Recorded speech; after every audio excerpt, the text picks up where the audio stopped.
आज हम आप लोगों को बताने वाले हैं केमिस्ट्री में IUPAC। तो हम आज आप लोगों को बताने वाले हैं IUPAC के बारे में, जिसका फुल फॉर्म होता है international union of pure applied chemistry. ठीक है, तो इसको पढ़ने के लिए सबसे पहले हमें जानना होता है एक तत्व है, अधातु है, जिसका नाम क्या है, कार्बन। ठीक है, और इसकी संयोजकता कितनी होती है? इसकी संयोजकता होती है 4। कार्बन की संयोजकता कितनी होती है? 4 होती है। आप लोग भी जानेंगे। ठीक है, तो 4 होती है। तो हम ये बता रहे थे कि संयोजकता तो 4 होती है, लेकिन संयोजकता क्या होती है?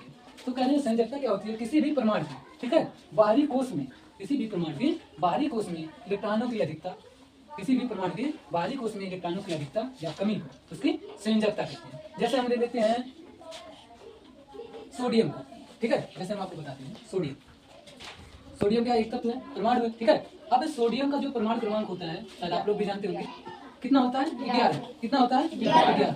सोडियम का जो परमाणु क्रमांक होता है वो होता है 11। तो एक सूत्र हम लोग जानते हैं कि परमाणु क्रमांक, क्या परमाणु क्रमांक बराबर होता है प्रोटॉनों की संख्या। प्रोटॉनों की ये जो परमाणु क्रमांक होता है ये बराबर होता है प्रोटॉनों की संख्या की। तो अगर 11, इसका परमाणु क्रमांक कितना? 11 है। ठीक है, तो इसका परमाणु प्रोटॉनों की संख्या जो होगी वो कितनी होगी? 11। अगर 11 की कितने होंगे? प्रोटॉनों की संख्या होंगी। तो एक सूत्र और होता है, प्रोटॉनों की संख्या बराबर होती है किसके? इलेक्ट्रॉनों की संख्या। जो प्रोटॉनों की संख्या होती है वो बराबर होती है किसके? इलेक्ट्रॉनों की संख्या। तो सोडियम में कितने इलेक्ट्रॉन होंगे आप लोग जान गए होंगे। परमाणु क्रमांक 11 है, तो प्रोटॉनों की संख्या कितनी हो जाएगी? 11 हो जाएगी। और यदि प्रोटॉनों की संख्या 11 है तो इलेक्ट्रॉन कितने हो जाएंगे? तो अब हमें जानना पड़ेगा कि इसकी संयोजकता क्या है। ठीक है, इसके लिए हम क्या करेंगे, सोडियम का बनाएंगे नाभिक, ठीक है, और इसमें बनाएंगे कोष।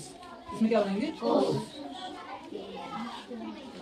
ठीक है, कोष बनाएंगे।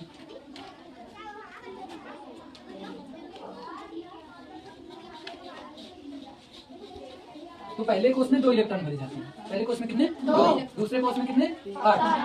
दूसरे कोष में कितने इलेक्ट्रॉन भरे जाते हैं? 2, 8। तो पहले में हमने 2 को भर दिया। ठीक, दूसरे कोष में भरेंगे 8 इलेक्ट्रॉन। कितने हुए? 1, 2, 3, 4, 5, 6, 7 और 8। तो देखो इलेक्ट्रॉन कितने भरा गए? 8 तो 10। कितना बाकी है? 1 इलेक्ट्रॉन अभी बाकी है। तो बाहरी कोष में हम कितने इलेक्ट्रॉन को भर देंगे? 1। कितने इलेक्ट्रॉन भरेंगे? 1 इलेक्ट्रॉन। तो हम लोग जानते हैं कि हमने बताया संयोजकता क्या, हमने क्या बताया? डिफिनेशन बताया। क्या बताया? डिफिनेशन क्या बताएं?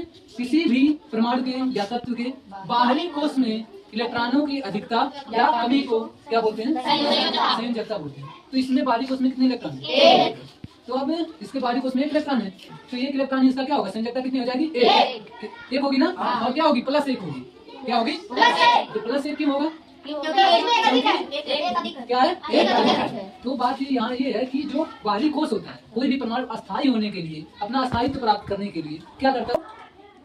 क्या होता है? उसे अपना अष्टक कंप्लीट करना होता है। किसी को भी अस्थायी रहने के लिए 8 इलेक्ट्रॉनों की क्या होती है? कितने इलेक्ट्रॉनों की? 8 इलेक्ट्रॉनों की।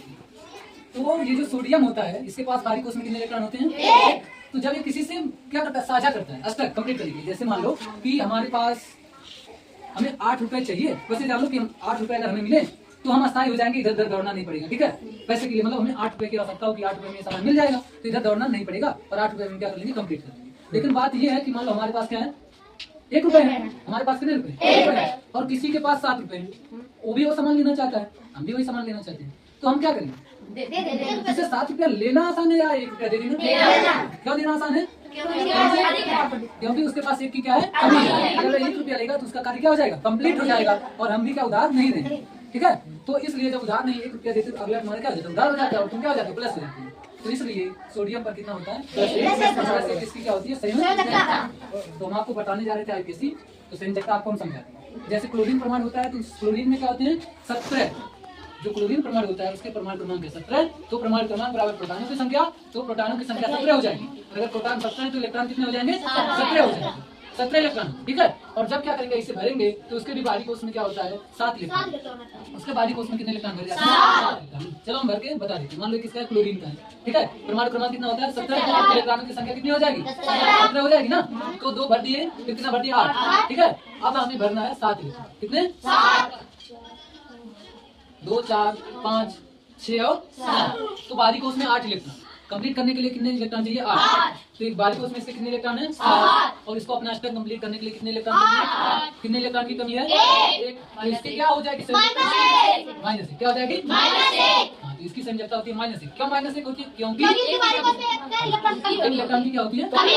1 इलेक्ट्रॉन की कमी होती है। चलो अब आते हैं संयोजकता। सबको समझ में आ गया? अब आते हैं हम आईपीएससी। तो आईपीएससी में सबसे पहले हमें जानना होता है कार्बन को। कार्बन को हम लोग बोलते हैं एल। क्या बोलते हैं? एल। कार्बन को बोलते हैं एल। ठीक है। तो एल का मतलब क्या होता है? कार्बन की संख्या। एल का मतलब कार्बन होता है और हम क्या लिखेंगे? कार्बन की संख्या। तो यदि कार्बन कितना हो? एक हो, कार्बन एक, तो उसे हम बोलते हैं एल। एल का कार्बन को कहते हैं, अगर एक है तो बोलेंगे अगर एक कार्बन है तो उसे बोलते हैं दो कार्बन है तो इसे बोलते हैं क्या बोलते हैं? तीन कार्बन है तो इसे क्या बोलते हैं? प्रो। क्या बोलते हैं? यदि चार कार्बन है तो इसे क्या बोलते हैं? ब्यूट। क्या बोलते हैं? यदि 5 कार्बन है तो इसे क्या बोलते हैं? पेंट। यदि 6 कार्बन है तो इसे बोलते हैं हेक्स। ठीक। और 7 कार्बन हो तो इसे बोलते हैं हेप। 7 कार्बन को हम लोग क्या बोलते हैं? और यदि 8 कार्बन हो तो इसे बोलते हैं हम लोग क्या बोलते हैं? यदि कार्बन की संख्या कितनी हो? 9 हो तो इसे बोलते हैं हम लोग नॉन। यदि कार्बन की संख्या कितनी हो? कार्बन की संख्या कितनी हो? तो इसे बोलते हैं हम देखो। क्या बोलते हैं? इसे क्या बोलते हैं? एक कार्बन तो यदि 2 कार्बन है तो क्या बोलते हैं? 3 कार्बन है तो 4 कार्बन है तो 5 कार्बन है तो क्या बोलते हैं? 6 कार्बन है तो 7 कार्बन है तो 8 कार्बन है तो 9 कार्बन है तो और 10 कार्बन है तो। ठीक है। करना होता है कि जिसको बोलते हैं, जैसे हमने बोला संयोजकता, तो कार्बन की संयोजकता हम जानते हैं 4 होते हैं ना, आपस में क्या होते हैं? जुड़ते हैं। जैसे ये कार्बन हमने क्या किया, तो ये जो कार्बन होते हैं ये बंधों द्वारा जुड़ते हैं। ठीक है। एक बंध होगा तो अगर एक बॉन्ड है, ठीक है, तो बोल देते हैं एल्केन। अगर 2 बॉन्ड से जुड़ रहे हैं आपस में तो उसे बोल देते हैं एल्कीन। और अगर 3 बॉन्ड से जुड़ रहे हैं तो उसे बोल देते हैं एल्कोन। तो बॉन्डों की संख्या के आधार पर हम कैसे देखते हैं? चलो मान लेते हैं। तो आता है क्या? आता है एल। अब जो बॉन्ड जुड़ते हैं ना उन्हें हम बोलते हैं एल। अगर सिंगल बॉन्ड है तो बोल देते हैं, सिंगल बॉन्ड को क्या बोल देते हैं? यदि डबल बॉन्ड है तो उसे क्या बोल देते हैं? यदि ट्रिपल बॉन्ड है तो क्या बोलते हैं? ठीक है। बस इतना हम लोग जानेंगे और इसी के बेस पर हम क्या करेंगे? आईपीएससी लिखना स्टार्ट। एक बात और जान लेते हैं कि जब 2 स्वर हो, कितने? 2 जो जब 2 स्वर हो तो एक को हटाकर एक ही लिखा जाता है। ठीक है। जब 2 स्वर आपस में जुड़े तो वहाँ पे क्या किया जाता है? एक स्वर को लिखा जाता है। और स्वर कितने होते हैं? स्वर कितने होते हैं? 5 होते हैं। कौन? ठीक है। तो आईपीएससी में एक चीज और याद रखना कि जब 2 स्वर एक साथ कार्य नहीं करते उनमें से क्या करेंगे? हम किसी एक को ही देखेंगे। ठीक। और फिर चलो इतना जान लेते हैं। इसके बाद जब आएगा तो वरीयता दी जाएगी, तो सबसे पहले वरीयता दी जाएगी किसको? Triple bond. उसके बाद डबल बॉन्ड, उसके बाद सिंगल बॉन्ड। ठीक। तो हम क्या करते हैं? हम लिखते हैं कार्बन की श्रृंखला। कुछ देखो 2 3, ये 3 कार्बन आपस में क्या हुए हैं? जुड़े हुए हैं। तीनों कार्बन आपस में जुड़े हुए हैं और इनके पास क्या है? हाइड्रोजन। ठीक है। क्या है?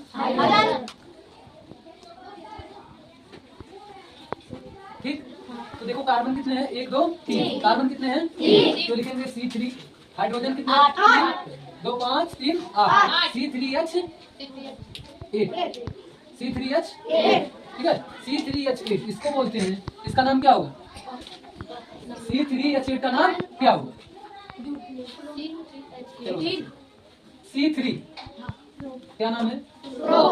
3 कार्बन है तो उसे क्या बोलते हैं हम? क्या बोलते हैं? और सब सिंगल बॉन्ड से जुड़े हैं। सब क्या है? सिंगल बॉन्ड से जुड़े हैं। किस बॉन्ड से जुड़े हैं? सिंगल बॉन्ड से। तो इसलिए इन्हें बोलेंगे इसलिए इन्हें क्या बोलेंगे? तो हो जाएगा प्रो प्लस ए। तो पहले लिखेंगे क्या? प्रो और प्लस करके ए। तो जब दोनों को जोड़ के बोलेंगे तो नाम क्या हो जाएगा? क्या नाम हो जाएगा? प्रोपेन। तो इस C3H8 को हम क्या बोलते हैं? C3H8 को क्या बोलते हैं? ठीक। ठीक है। कार्बन की संख्या हम क्या करते हैं?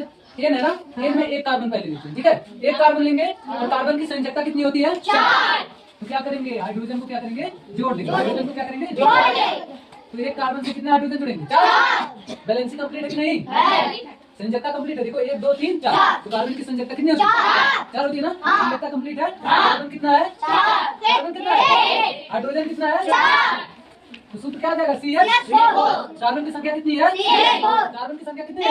एक को क्या बोलते हैं? कौन सा बॉन्ड है? कौन सा बॉन्ड लगा है? Single bond. कौन सा बॉन्ड? तो सिंगल बॉन्ड के लिए हम क्या लिखते हैं? तो पहला कार्बन में और जुड़ जाएगा एन प्लस एन। चलो एक और लिखते हैं और तुम लोग बताओ। ठीक।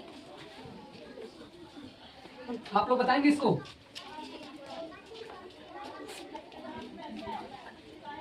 कितने कार्बन और कितने हाइड्रोजन है ये आप लोग क्या करेंगे? बताएंगे। कितने कार्बन कितने हाइड्रोजन? 2 कार्बन हाइड्रोजन कितना है? 6। तो आप लोग अब बताइए नाम क्या हो जाएगा?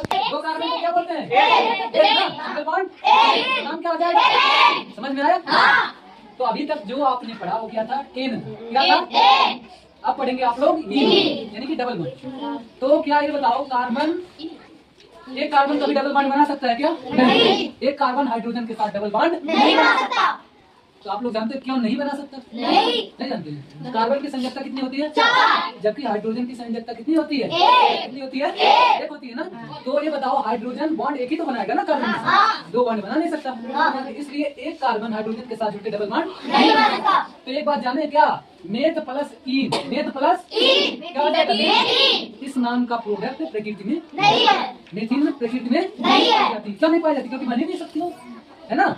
क्योंकि डबल बॉन्ड एक कार्बन बना नहीं। तो उसके लिए हम क्या करेंगे? 2 कार्बन लेंगे, ठीक है, और 2 कार्बन के बीच में हम क्या लगा दे रहे हैं? Double bond. अब क्या करेंगे? इसकी संयोजकता कंप्लीट करने के लिए हम कितना लगा देंगे? 2 हाइड्रोजन। दोनों से कितने हाइड्रोजन लगेंगे? 2। ठीक है, तो देखो कार्बन की संयोजकता कंप्लीट हो गई, 1 2 3 4 हो गई। इस कार्बन की भी हो गई कि नहीं? 1 2 3 4 हो गई ना। हाइड्रोजन का 1 होता है कि नहीं कंप्लीट? कार्बन कितने हैं? 2 है ना। हाइड्रोजन कितने हैं? 4। सूत्र क्या हो गया? C2। तो C2 को क्या बोलते हैं? क्या बोलते हैं? डबल बॉन्ड को क्या बोलते हैं? क्या बोलते हैं? ई।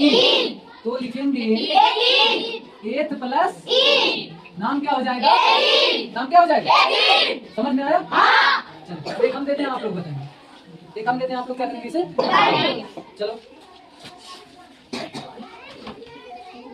ठीक।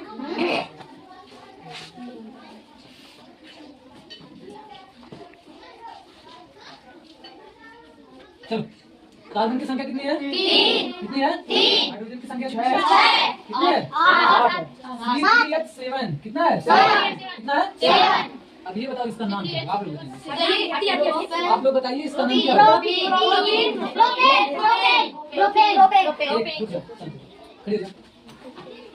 क्या नाम है?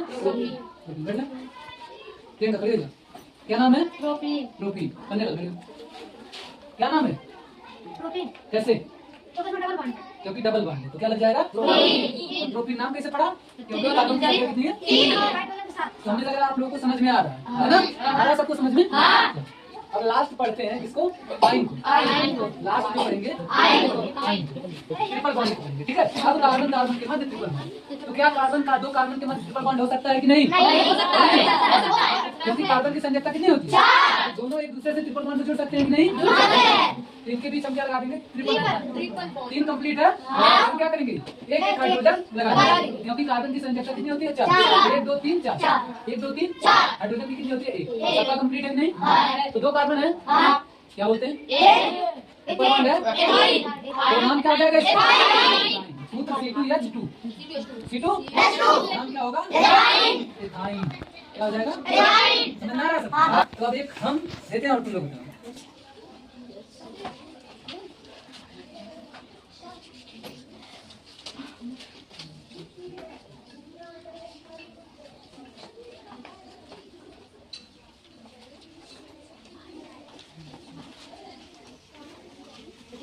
चलो कितने कार्बन है? 5। कितने? 5। C5 हाइड्रोजन कितने हैं? 10। कितने हैं? 10। ठीक।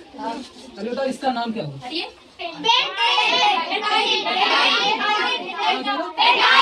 अब एक बात और बताएं तुम लोगों को, एक चीज भूल रहे हैं हम लोग। क्या भूल रहे हैं?